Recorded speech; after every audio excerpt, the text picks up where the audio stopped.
Bonjour à tous. Aujourd'hui, pour cette deuxième capsule sur le balancement d'équations, faire un petit retour sur qu'est-ce qu'on a vu au dernier cours. On a vu que tout ce qui devait être du côté des réactifs devait nécessairement se retrouver des produits. Pourquoi? Parce que la loi de la conservation de la masse indique que lors d'une transformation chimique, la masse totale des réactifs est toujours égale à la masse totale des produits. Donc, si j'ai H plus O égale H2O. On se rappelle qu'en indice, ça signifie que l'atome se retrouve deux fois dans la molécule, au travers de cette molécule-là.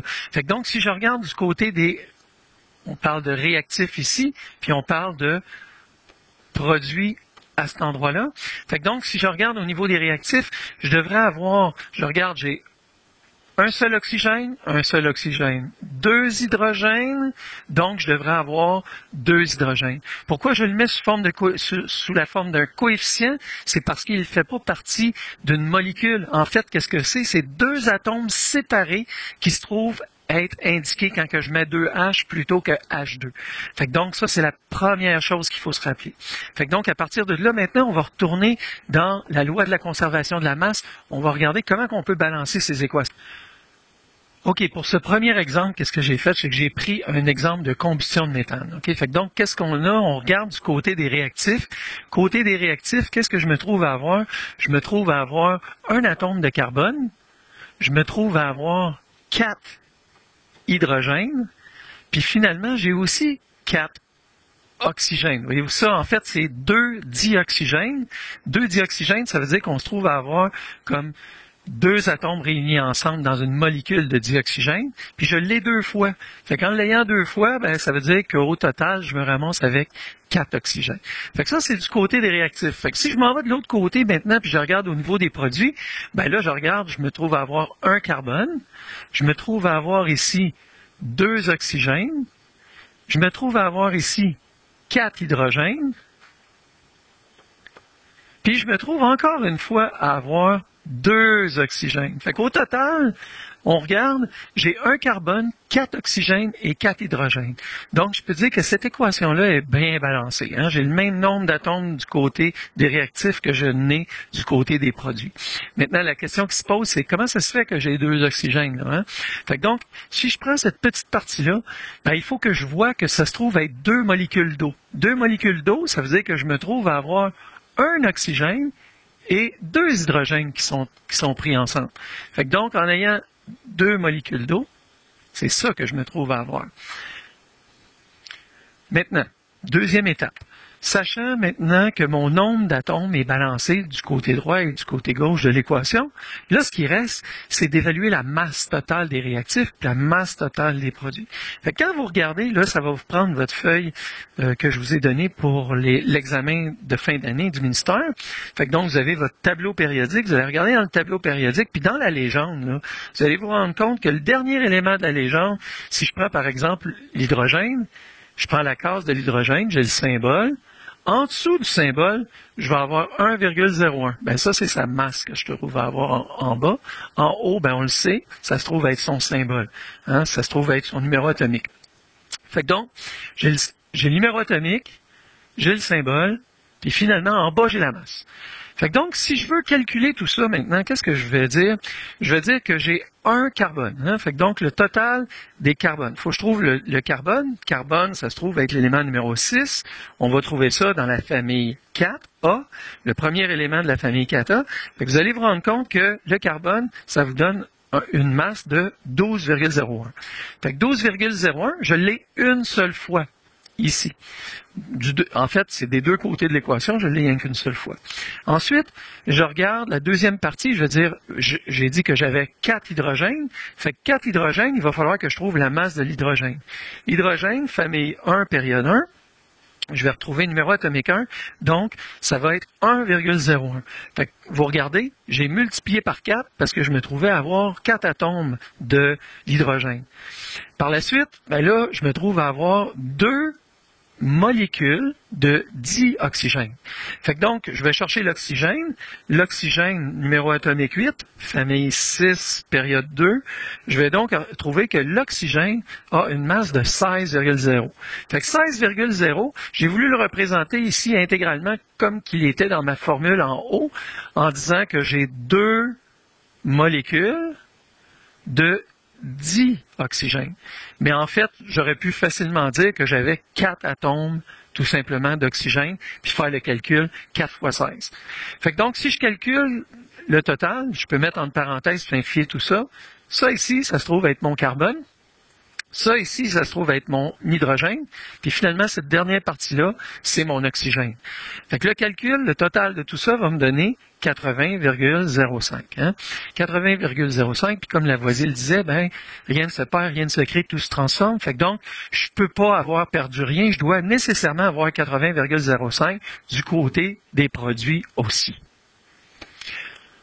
Pour l'étape suivante, on va faire quelques exercices visuels. Hein. Les exercices visuels, vous allez retrouver ça sur le document qui va être mes premiers exercices de balancement. En fait, ce sont des images, des atomes, des molécules que vous devez vous assurer de respecter le balancement d'équation pour les réactifs et les produits. Fait que donc, rappelez-vous de ça, là, ça va être le prochain exercice qu'on va faire ensemble.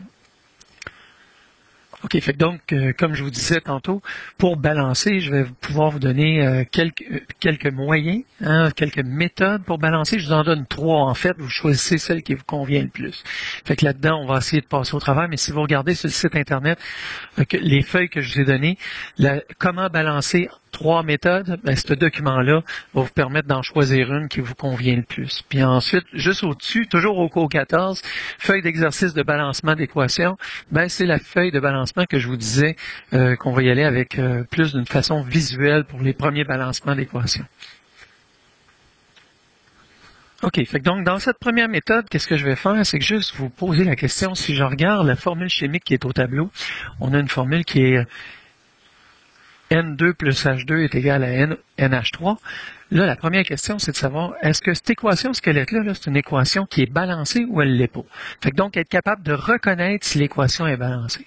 Fait que là, qu'est-ce que je fais? Je regarde du côté des réactifs. Côté des réactifs, on se rappelle que c'est à gauche. À gauche de ma flèche, j'ai N2, ce qui veut dire que c'est du diazote. Hein? Je me ramasse avec une molécule qui se trouve avoir 2 atomes d'azote. Fait que donc, j'ai 2 azotes pour ça. Ensuite, je regarde pour le dihydrogène. Qu'est-ce que j'ai?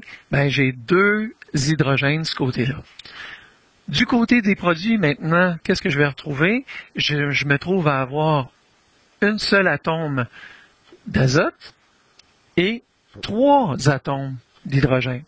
Donc, est-ce que cette équation-là est balancée ou est-ce qu'elle ne l'est pas? Ben, elle ne l'est pas balancée. Je regarde d'un côté, je me trouve à avoir 2 hydrogènes. De l'autre côté, j'en ai 3. D'un côté, j'ai 2 azotes. De l'autre côté, j'en ai juste un. Fait que donc, l'équation n'est pas balancée. Qu'est-ce qu'il va falloir que je fasse? Dans un premier temps, il faut que je m'assure, j'ai pas le droit d'aller enlever des indices. Parce que les indices sous-entendent qu'ils font partie d'une molécule. J'ai juste le droit de changer des coefficients. Fait que donc, si je sais ça maintenant, ce qu'on dit, c'est qu'on doit vérifier l'équilibre d'une équation squelette. La loi de Lavoisier et la théorie atomique disent que les réactifs et les produits ont toujours le même nombre d'atomes. C'est ce qu'on a validé. Maintenant, comment qu'on va faire maintenant pour équilibrer cette équation-là? Bon, je viens de vous mentionner que pour écrire une équation chimique balancée, il fallait ajouter des coefficients devant les formules composées et non pas en changer les indices. Fait que donc, si vous regardez l'équation de départ qu'on avait, qu'est-ce qui a été changé? Ici, on a dit, bon, OK, je peux ajouter des molécules de dihydrogène et je peux changer ma quantité de molécules au niveau des produits. Fait que donc, en faisant ça, qu'est-ce que je me trouve à avoir maintenant? Si je regarde, je vais dire, du côté des réactifs, j'ai toujours 2 azotes. Je me trouve à avoir 3 3 molécules de dihydrogène. Ça veut dire quoi? Ça veut dire que du dihydrogène, c'est de l'hydrogène qui vient en équipe de 2. J'en ai 3 de même. Fait que donc, au total, qu'est-ce que je me trouve à avoir? C'est 6 atomes d'hydrogène. Fait que ça, c'est du côté de mes réactifs. Maintenant, si je regarde du côté des produits maintenant. Sur le côté des produits, je me trouve à avoir 2 molécules qui se trouvent à être composées d'un azote et de 3 hydrogènes. Maintenant, cette molécule-là est répétée 2 fois. J'en ai 2. Ça sous-entend donc que du côté des produits, j'ai 2 azotes et 6 hydrogènes. Si je regarde, ça c'est du côté des produits. Fait que donc, si je compare mes réactifs à mes produits, je vais me rendre compte que j'ai exactement les mêmes quantités.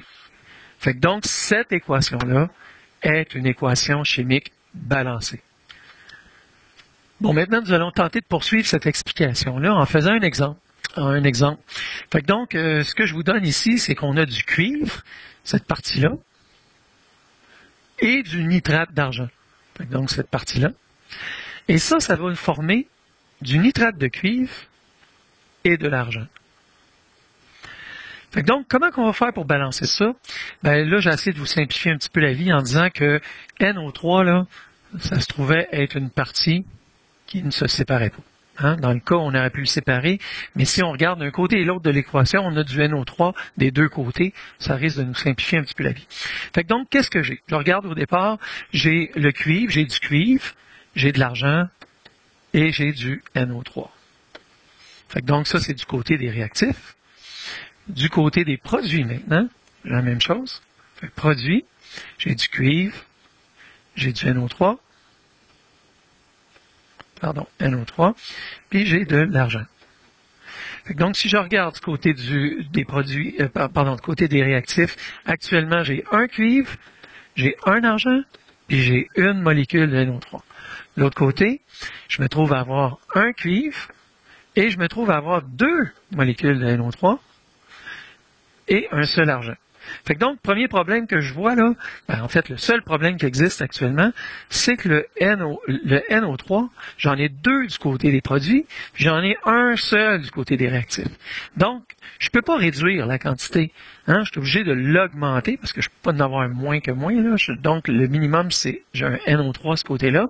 Fait que donc, il va falloir que je multiplie par 2. Il va falloir que j'en mette 2 sur le côté des réactifs pour arriver à 2 du côté des produits. Fait que donc, si j'en mets 2 ici, ça ne fait pas rien multiplier mon NO3, ça multiplie aussi mon argent. Fait que l'argent n'est plus à 1, il y en a maintenant 2. Là, je regarde maintenant du côté des produits, puis je me rends compte que l'argent, il n'y en avait rien qu'un. Donc, je dois augmenter ma quantité d'argent. Fait qu'on va monter ça à 2. En faisant ça, mon argent passe à 2.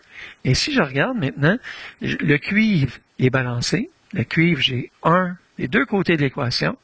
L'argent, j'ai 2 des 2 côtés de l'équation. Puis le NO3 aussi, j'en ai 2 des 2 côtés de l'équation. Fait que donc, on vient de balancer une équation, ce faisant comme exemple.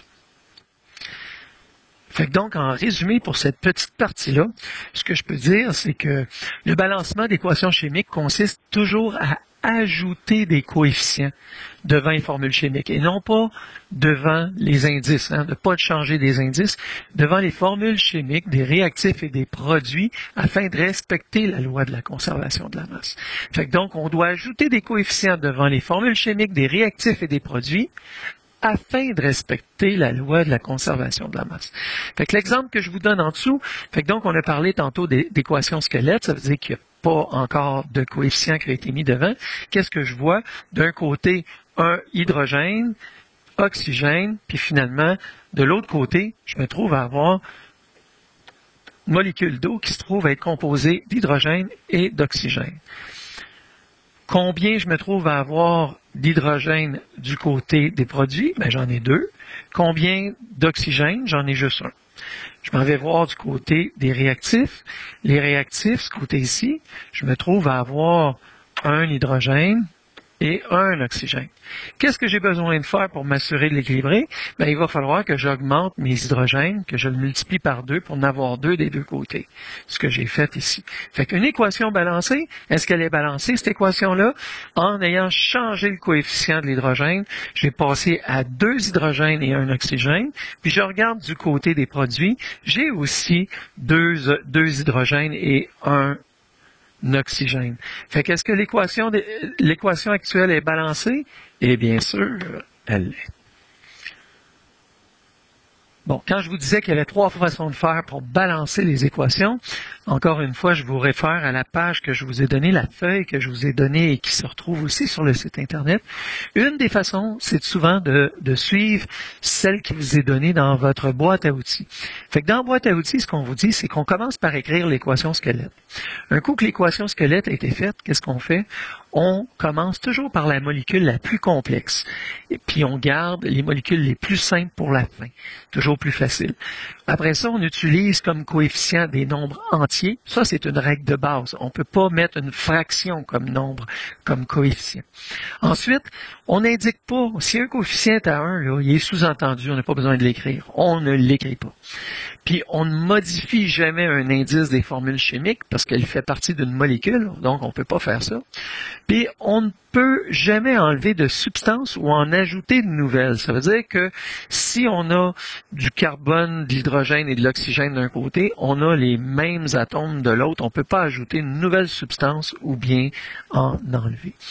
Puis finalement, une fois que l'équation, on croit qu'elle est balancée, on va vérifier que le nombre d'atomes de chaque élément est le même du côté des réactifs que du côté des produits.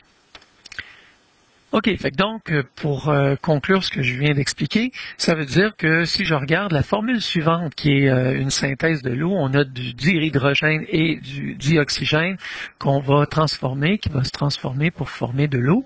Fait que donc, on regarde ça maintenant, puis on dit la première chose que je dois faire, je dois commencer toujours avec la molécule la plus complexe, ce côté-là. Et là, j'observe, je me dis, ce côté ici, qu'est-ce que j'ai? J'ai 2 hydrogènes et 2 oxygènes. De l'autre côté, je me trouve à avoir 2 hydrogènes et un seul oxygène. Donc, pour réussir à faire le changement, il va falloir que j'augmente ma quantité d'oxygène. Et pour ce faire, je ne peux pas décomposer la molécule d'eau. Donc, qu'est-ce que je dois faire? Mettre un coefficient devant la molécule. Donc, je vais changer, je vais multiplier ma molécule par 2. Ma molécule qui ressemblait à ça, avec un O puis 2 H. Maintenant, je viens d'en ajouter une seconde à ma formule. Ça implique maintenant que je me trouve à avoir 2 oxygènes, mais que, du même coup, je viens d'augmenter à 4 mon nombre d'hydrogène du côté des produits. Fait que donc, à partir de là, maintenant, deuxième étape, c'est que je dois balancer aussi mes hydrogènes. J'ai balancé mes oxygènes. Ils sont égaux de part et d'autre de l'équation. Maintenant, je regarde, j'ai 4 hydrogènes d'un bord, 2 de l'autre. Il va falloir que j'augmente mes hydrogènes du côté gauche de l'équation. Ça veut dire qu'on va augmenter le dihydrogène qui est ici. On va le faire passer à 2. En faisant ça, on se ramasse à 4 hydrogène et 2 oxygènes. Fait que donc, ce faisant, est-ce que mon équation est maintenant balancée? Oui, c'est chose faite. OK, maintenant, deuxième méthode un peu plus visuelle, ce que je vais faire, c'est que je vous représente les atomes. Fait que donc, en fait, je vous représente les molécules qui se retrouvent là. On a du dioxygène ici. Ensuite, on a du dihydrogène et on a finalement des molécules d'eau qui vont se retrouver à cet endroit-là. Oups, il y a comme un problème. OK. Fait que donc, à partir de là maintenant, ce que je vais faire, c'est tout simplement les éliminer. Fait que donc, ici, j'en ai 2, je peux tout de suite la barrer. Oups, je peux juste en barrer une. Fait que donc, on va barrer celle-là. Et je peux barrer mes 2 atomes d'hydrogène parce qu'elles sont présentes. Donc, j'ai un problème ici. Il me reste encore un oxygène. Fait que donc, pour réussir à barrer celui-là, ça va me prendre une seconde molécule d'eau que je vais mettre ici. Puis ça va me permettre de pouvoir barrer maintenant cette partie-là. Je barre maintenant celle-là avec celle-là. Et là, je me rends compte qu'il me reste encore 2 hydrogènes. Fait que donc, je vais en rajouter une autre. Ça va me prendre un autre dihydrogène. Et là, je viens de balancer l'ensemble de mon équation. Fait que donc, pour ce faire, là, je suis capable de dire que j'ai besoin de O2 plus 2 molécules d'hydrogène et tout ça va former 2 molécules de H2O. Maintenant, pour la dernière méthode, les intouchables, ce qu'on va faire, c'est qu'on va prendre, encore une fois, toujours la molécule la plus grosse. Cette molécule qui est la plus grosse, on va la fixer à 1. Fait qu'on y met un 1, on dit celle-là, là, on ne peut plus y toucher.